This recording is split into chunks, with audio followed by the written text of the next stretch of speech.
Budol. Uy, eto. Nako. Alam niyo swerte nung mga nung mga taga Ilocos Sur. No, lalo yung mga taga Narvacan. Kasi grabe ho yung effort ni Chavit Singson sa darating po na na destabilization rally. Kaya lang, binuking nito ni Attorney Dicini Cordero. Pala siya po, provide raw si Chavit ng 40 buses panghakot sa mga INC members at sa mga hindi. No? Plus a food pack. Tapos pag uwi nila ay meron daw po silang 5,500. Ito nga kinall out niya nga ito eh. Si Vice Mayor Tejada. Ano sabi niyo? Ito raw ang mga sasakyang gagamitin. Wow. Puro air condition yung mga yan, ha? Oh. Nung una sabi niya 20 lang eh.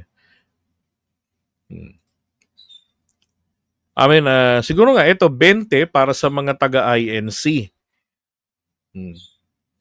Nadadalhin doon sa Luneta. Tapos, 20 buses naman, tsaka Santa Lucia para doon sa papunta ron sa EDSA.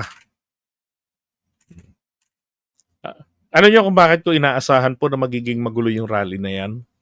Unang-una, yung petsa na yan, 16, 17, 18.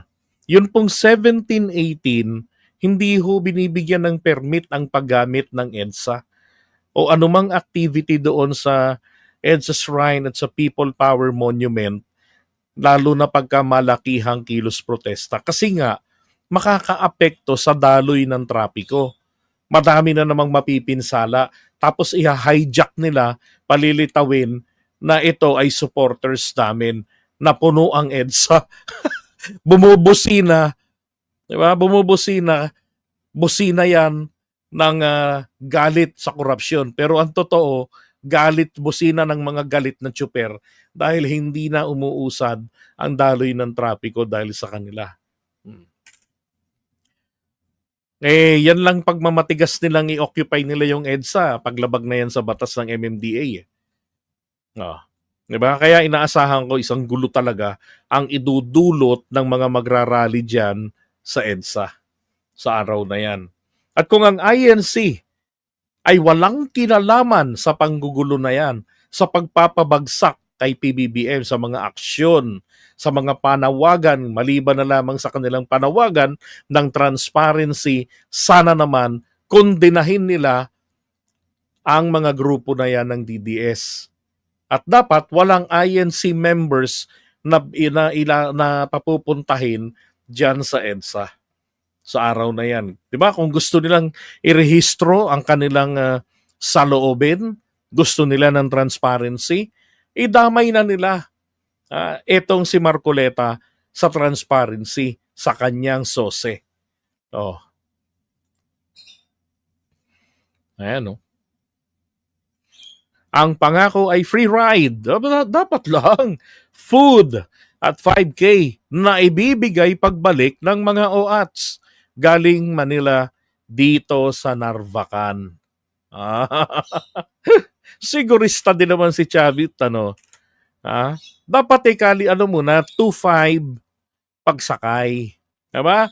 Para pag naan dito, Diyos ko, 3 araw yan. 3 araw yan, Dapat nga 15,000 ibibigay nyo dyan. 5K kada araw. Para naman yung tao, makakapamasyal, di ba? Makapag-SM, makapag-check-in man lamang sa hotel o motel. May budget sila, di ba? Ayan, balita ko, INC members daw ang isasakay ni Chavit para sa Luneta sa November 16 at 18. Wag na kayong makihalo kasi 2 tropa na itong mag-rally para patalsikin si PBBM. Yung mga retired generals daw na sina Pokis sa EDSA, yung malapit sa Corinthian. And then, kung saan ang bahay ng alam na ninyo. Kaninong bahay yun? Bahay ni Chavit? At sa Luneta, para sa INC, reliable info po ito galing mismo sa loob ng basta magulo sila. Pati alam na ninyo namamangka sa dalawang ilog. Kapitanes, mga bileg diyan, huwag nang makisawsaw dahil sa alam na ninyo magulo, isip kung saan siya pupunta. Sino kayong tinutukoy niya? Diba? Bigatin. Ito naman ang tanong ko. Anong aksyon ang gagawin ng mga Marcos loyalists, ng mga Marcos supporters? Anong aksyon ang gagawin? Lalo na pagdating doon sa pinaka-peak nito. Kasi ako inaasahan ko ang paglusob nila ng Malacanang, gagawin nila yan, lalo na mayroong 40 million members ang FGF ni Commander Dado Tago. Diba? Anong aksyon ang gagawin? Hindi naman po pwede na hanggang SOCMED lang. Nilulusob yung Malacanang, naka-SOCMED lang.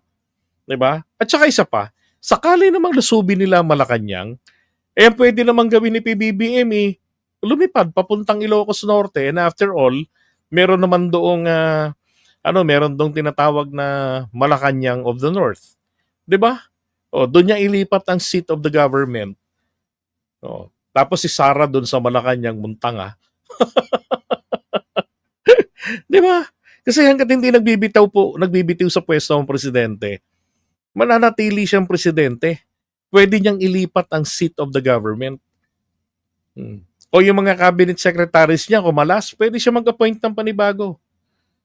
O sabihin ng mga mambabatas natin, bumibitiw na kami ng suporta sa'yo, walang problema doon. Kasi meron tayong principle of separation of powers.